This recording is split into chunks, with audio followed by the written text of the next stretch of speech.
What's up, guys, and welcome back to the Tim Sports Talk. And today we're continuing our 2021 NFL record predictions. And today we got the Arizona Cardinals completing the NFC West.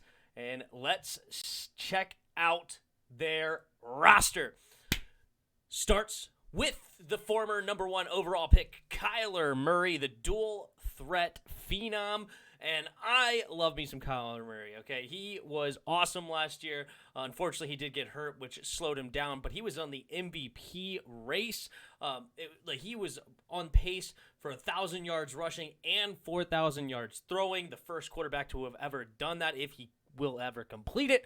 And I really like Kyler Murray. And him and Cliff Kingsbury seem to do a great job together. So I obviously think he is going to have another good year. They're a little bit of a concern here for the running back. James Conner is who they signed. They let go of Kenyon Drake, who's over there in Oakland now. Kenyon Drake just had such a disappointing year last year, which really sucks because I thought I picked him in fantasy football. I thought he was going to actually have a good year with him and Kyler Murray. That would be an amazing run game, especially with how they finished 2019 after the trade from Miami. But it never really panned out. Chase Edmonds, to me, he's more of like a third down back. But right now they have him listed as the top of the depth chart. I'm going to be very interested to see if they make a move or if I don't know. I'm not really big on James Conner either. I think he was kind of overrated over in Pittsburgh, and I think that ended up happening. So wide receiver, though, this is the interesting spot. Of course, they have arguably the best wide receiver in the league, maybe number two if you like Devontae Adams. But either way, up there in that conversation. A.J. Green they pick up. Let's see if he can stay healthy. He's been injured for quite some time now over there in Cincinnati. He's also aging. I think he's 31, 32. So I don't have a lot of hopes for A.J. Green, but he was super talented back in the day, and if they can get anything out of him as a number two receiver, that would be awesome. Christian Kirk, also another solid guy to have as your number three. A guy they drafted that I'm really interested to see of how they use him is Rondale Moore from Purdue. This kid was incredible if you go and watch this guy. His center of gravity is insane. He's super small. He's only like 5'7", but he's an athletic freak.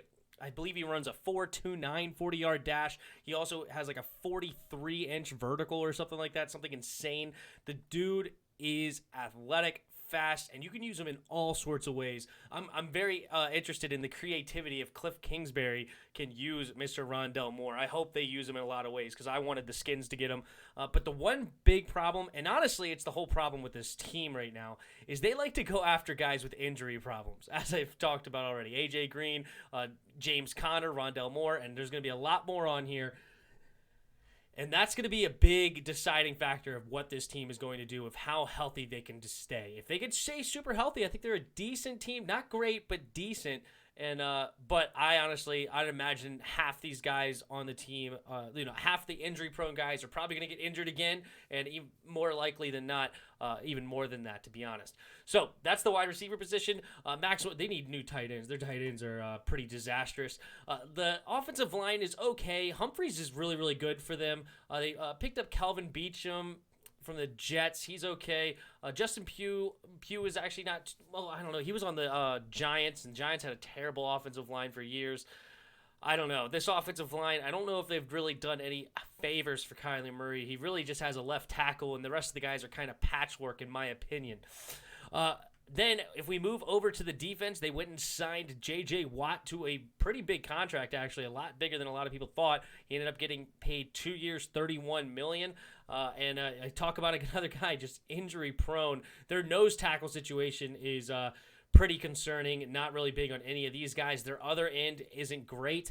Chandler Jones, they have him listed as an outside linebacker, but we all really know he's a defensive end. He's going after the quarterback more often than not. So, and Chandler Jones, beast, but another dude, got to stay healthy.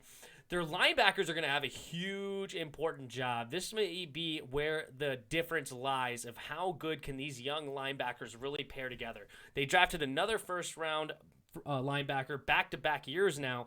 Zaven Collins this year, Isaiah Simmons last year, and I loved Isaiah Simmons coming out of Clemson. He was one of my favorites. And honestly, I was wanting the Skins to trade back to add capital because I thought we had a lot of holes to fix and go ahead and get this guy, Isaiah Simmons. He really let me down last year. I hope he has a bounce back sophomore year, but he was not looking too good last year, and that's really unfortunate because he's a physical freak. 6'4", I think he runs a 4.4 40-yard dash, just incredible specimen of an athlete.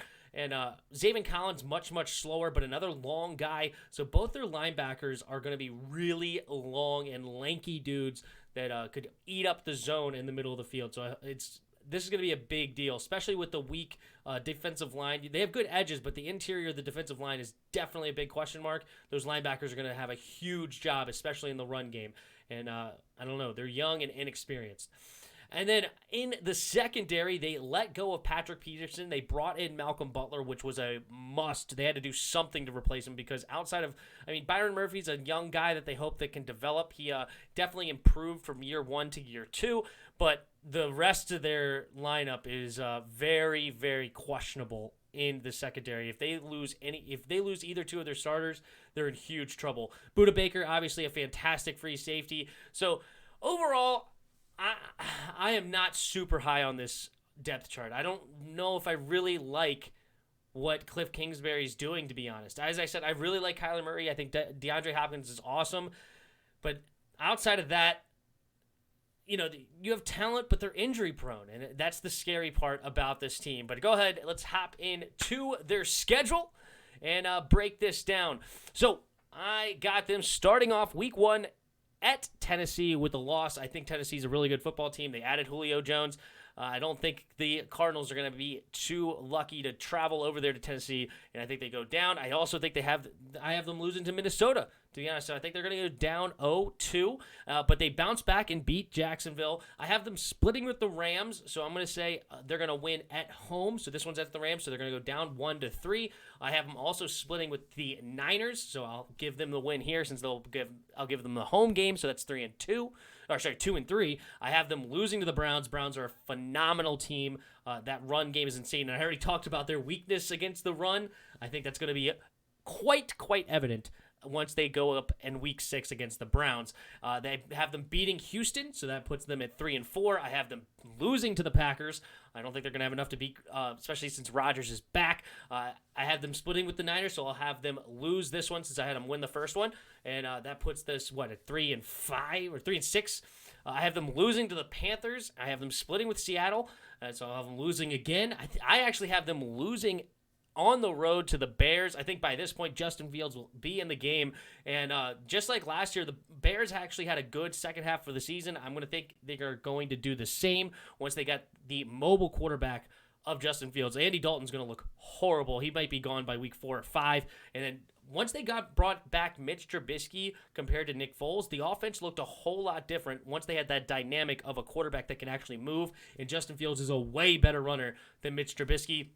I love that dude. So I'm actually going to have them lose to the Bears. I split with the Rams.